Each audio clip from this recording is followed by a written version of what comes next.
एक गांव में एक लालची सेठ रहता था। उसके घर पर एक नौकर था। वह सेठ और उसकी बीवी दिन भर उससे बहुत काम करवाते थे। फिर जब वह दिन भर काम कर करके शाम को थक हार के अपने कमरे में आराम करने जाता, तब भी सेठ की पत्नी उसे फिर से किसी न किसी काम के बहाने से बुला लेती थी। ए रामू, कहाँ है? जल्दी आ। आया मालकिन, अभी आया। तुझे सुनाई नहीं दिया क्या? मैं क्या तुझे पागल दिखाई देती हूँ जो तुझे कब से पुकार रही हूँ? नहीं नहीं मालकिन, आपने एक बार ही तो पुकारा था और मैं झट से चला आया।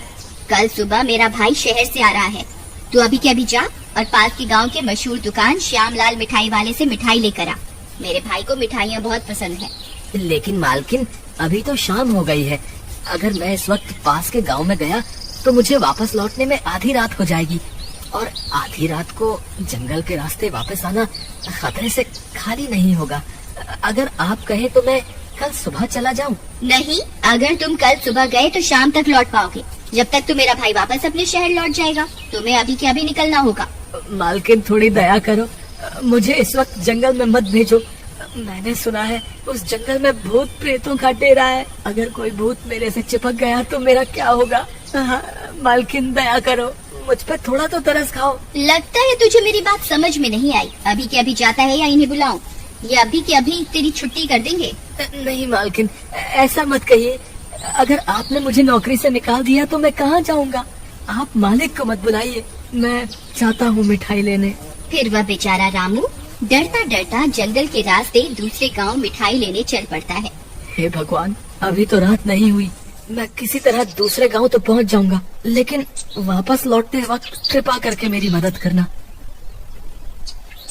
फिर वह रात होने तक दूसरे गांव पहुंच जाता है और मिठाई खरीद कर वापस अपने गांव लौटने की तैयारी करता है।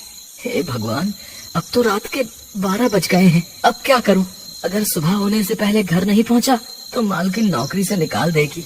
हे भगवान, मेरी रक्षा करना। फिर वह जंगल में घुस जाता है। थोड़ी दूर चलने पर ही उसे अजीब अजीब सी आहट सुनाई देने लगती है। अरे मर गए रे, ये घुंघरू की आवाज किसकी है? वह इधर उधर देखता है लेकिन वहाँ कोई नहीं होता। मुझे लगता है आज मैं बहुत बड़ी मुसीबत में फंसने वाला हूँ। अब तो मैं जंगल के बीचों बीच पहुँच गया हूँ। अगर वापस लौटा तो भी मरूंगा, और अगर अपने घर की ओर गया तो भी मरूंगा। हे भगवान, क्या करूँ? एक काम करता हूँ, घर की ओर ही चलता हूँ, जो होगा देखा जाएगा। फिर इतना सोचकर वह आगे की ओर चल देता है। तभी थोड़ी दूर चलने पर एक चुड़ैल उसका पीछा करने लगती है।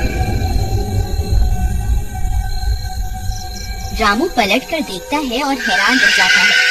भगवान, ये तो चुड़ैल है, मर गए रे, भागो रे भागो। फिर वह जोर जोर से भागने लगता है। फिर थोड़ी दूर जाने पर वह उसे पलट कर देखता है। तभी वह चुड़ैल सीधा रामू के अंदर घुस जाती है।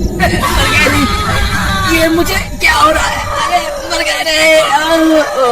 फिर देखते ही देखते वह चुड़ैल रामू को अपने वश में कर लेती है। फिर रामू सीधा अपने घर की ओर चल देता है। वह सीधा अपने कमरे में जाता है और लेट जाता है। फिर सुबह होने पर सुनीता रामू को आवाज लगाती है। रामू, रामू, ओ रामू, घोड़े बेचकर सोया है क्या? सुनाई नहीं देता क्या? तभी सुनीता के चिल्लाने की वजह से रामू की नींद खुलती है। कौन है ये कमबख्त जिसने मेरी नींद खराब कर दी? रामू, रामू, ओ रामू, कहाँ मर गया? मेरी मिठाइयों का क्या हुआ जो तुझे कल लाने के लिए बोला था? फिर रामू गुस्से में अपने कमरे से निकल कर आता है। ए मोटी औरत, क्यों चिल्ला रही है? क्या हुआ? हाय रे, इसकी हिम्मत तो देखो, मुझे मोटी बोल रहा है। तेरी इतनी हिम्मत? तुझे मैंने शहर से मिठाई लाने भेजा था। कहाँ है मेरी मिठाइयाँ? पहले ही इतनी मोटी हो रही है, और कितने मिठाइयाँ चाहिए तुझे? चल भाग यहाँ से। अरे मर गए रे, इसकी हिम्मत तो देखो। तू यहीं रुक, मैं अभी इन्हें बुला कर लाती हूँ। फिर सुनीता भागती हुई जाती है और अपने पति को सारी बात बताती है। अच्छा, इसकी इतनी हिम्मत, इसने तुम्हें मोटी कहा? चलो मेरे साथ, मैं अभी इसे सीधा करता हूँ। फिर वे दोनों वहाँ पहुँच जाते हैं। ए रामू, तेरी इतनी हिम्मत, तू अपनी मालकिन से बदतमीजी करेगा? तुम दोनों अभी के अभी यहाँ से निकल जाओ। मेरा दिमाग खराब मत करो, नहीं तो तुम्हें यहाँ से उठाकर फेंक दूंगा। अरे मर गए रे, इसमें इतनी हिम्मत कहाँ से आ गई? अरे सुनीता, इसकी आंखें तो देखो। अजी, मैंने तो इसे कल रात को पास के गांव में मिठाई लेने भेजा था। लगता है वापस लौटते वक्त इसके ऊपर भूत चढ़ गया है। ए रामू, मैं तुझसे नहीं डरता, अभी के अभी यहाँ से चला जा, नहीं तो अच्छा नहीं होगा। तेरी इतनी हिम्मत, रुक तुझे अभी बताता हूँ। ए रामू छोड़ो मैं, तू ये सब अच्छा नहीं कर रहा। ए भगवान हमें बचाओ। रामू जी कृपा करके हमें माफ कर दीजिए, आज से हम आपके नौकर हैं। आप जितना चाहे हमसे काम करवा लो, लेकिन हमारी जान बख्श दो। फिर रामू उन दोनों को उठाकर घर से बाहर फेंक देता है। अरे मर गए रे, मेरी तो कमर ही तोड़ दी इसने। हाय रामू तेरा नाश मीटे, मर गए रे। अजी आप ठीक तो है ना? अरे मोटी औरत, तू पहले ही बहुत कमजोर थी क्या?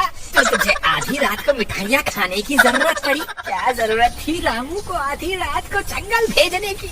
अब ले ले मजे। अजी मुझसे बहुत बड़ी गलती हो गई, अब क्या करें इस रामू का?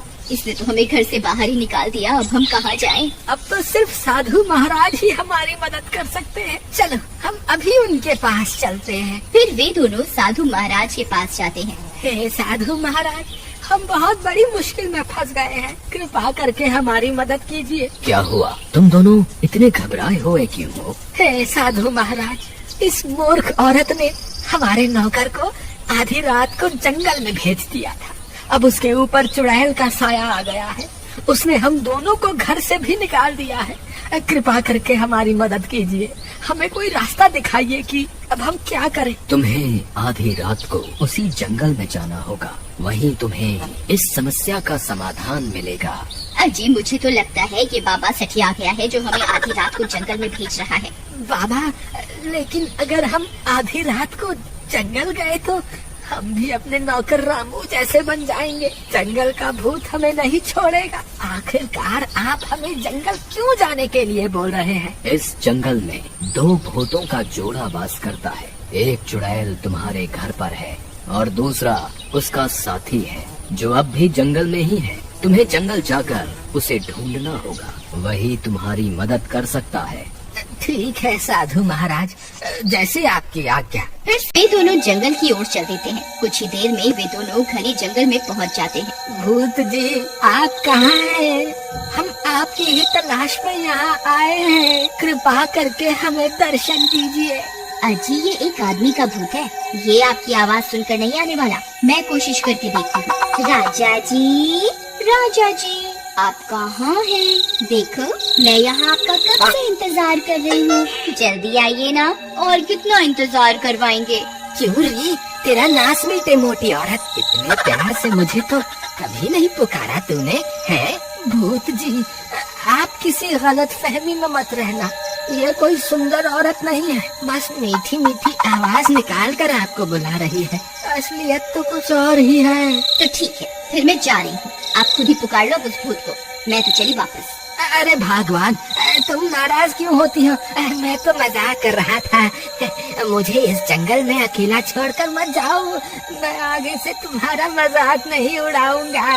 तभी इतना शोर शराबा सुनकर वह भूत वहाँ आ जाता है। ए, कौन हो तुम दोनों? तुम्हारी आधी रात को इस जंगल में आने की हिम्मत कैसे हुई? भूत जी, आपकी पत्नी ने हमारे नौकर के शरीर पर अपना कब्जा कर लिया है, कृपा करके हमारी मदद कीजिए। क्या तुम जानते हो मेरी बीवी कहाँ है?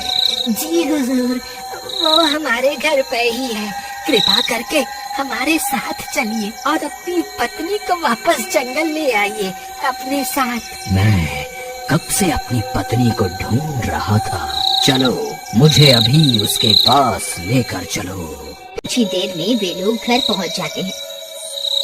भूत जी देखो, आपकी बेटी इसके अंदर है। प्रियतम, तुम मुझे अकेला क्यों छोड़ आई? चलो अब वापस घर लौटने का वक्त हो गया है, तुम इसका शरीर छोड़ दो और यहाँ से चलो। ए भूत जी हमें माफ कर दो, हम अब कभी भी अपने नौकर को नहीं सताएंगे। आज से हम इसे भी अपने बेटे की तरह रखेंगे। कृपा करके हमें एक मौका दे दीजिए। मुझे लगता है इन्हें इनकी गलती का एहसास हो गया है। वैसे भी हमारी जगह जंगल नहीं है, चलो अब लौटने का वक्त हो गया है।